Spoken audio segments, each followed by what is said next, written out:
La historia de Jesús es, sin duda, una de las más contadas en todo el mundo. Pero, ¿qué tan confiable es el texto que nos la cuenta? Bueno, hoy vamos a meternos de lleno a revisar algunos de los mitos más comunes sobre sus orígenes, usando la evidencia histórica como nuestra principal herramienta.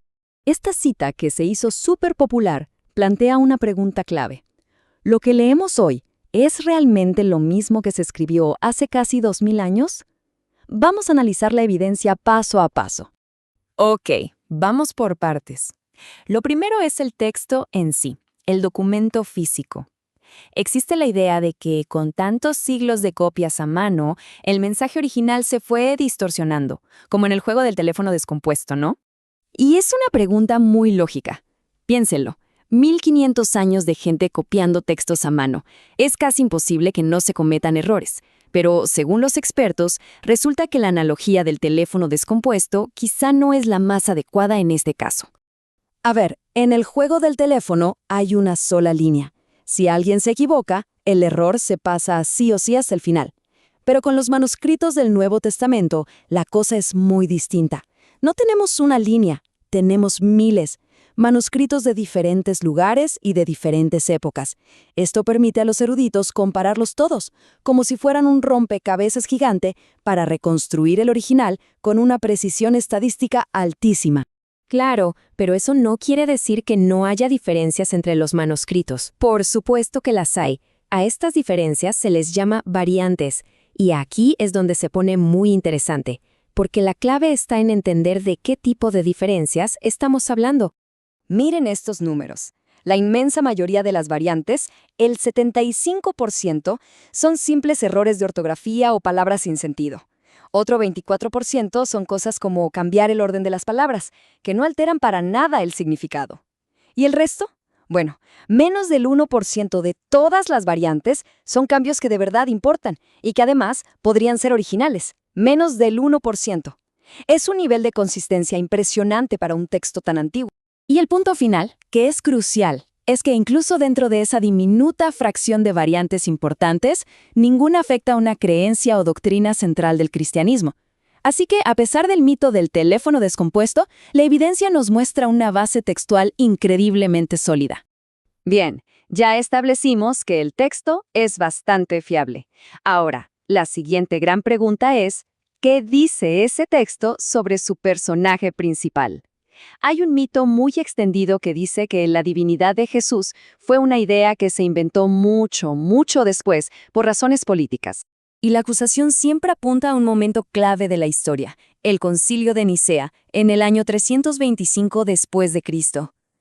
Pero, ¿qué pasa si miramos la cronología de la evidencia?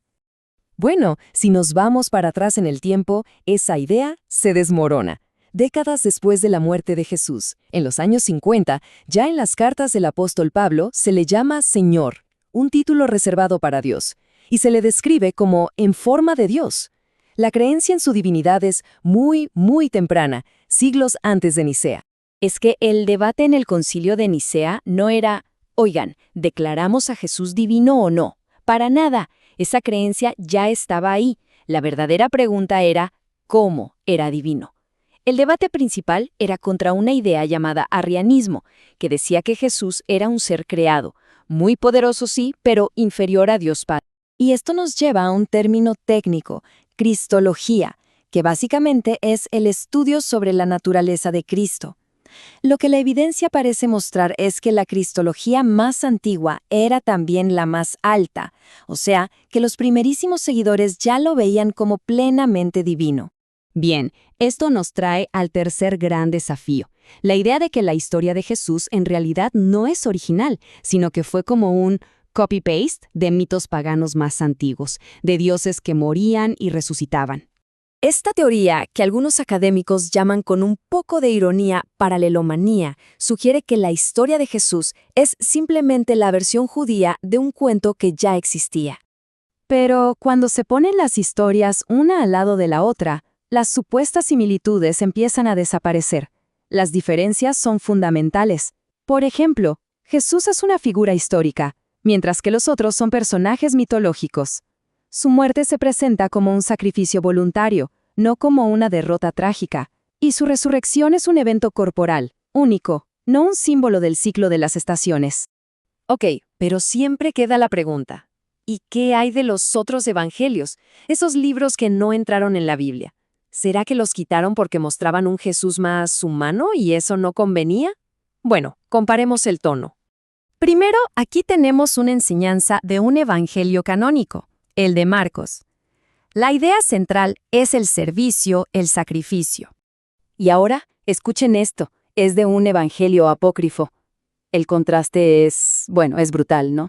Estos textos a menudo se rechazaron no por ser demasiado humanos, sino todo lo contrario, por ser demasiado fantásticos, extraños, y con un personaje que no cuadraba con el de los otros relatos. Entonces, después de todo este recorrido, ¿qué nos podemos llevar? ¿Por qué importa mirar el pasado con tanto detalle? Recapitulando los puntos clave que nos muestran las fuentes, tenemos un texto que se considera muy bien preservado, una creencia en la divinidad de Jesús que es muy, muy antigua, no un invento del siglo IV, y unas diferencias enormes con los mitos paganos. En resumen, los cimientos históricos parecen ser mucho más sólidos de lo que los mitos populares sugieren. Y es curioso, porque la propia narrativa parece invitar a este tipo de análisis. Pensemos en la famosa historia de Tomás, el incrédulo. Jesús no lo regaña por dudar, al contrario, lo invita a que examine la evidencia por sí mismo. Y al final, todo esto nos deja con una pregunta más grande, una para reflexionar. Cuando nos enfrentamos a los orígenes de cualquier creencia antigua, ¿cuál es el papel que debe jugar la evidencia histórica?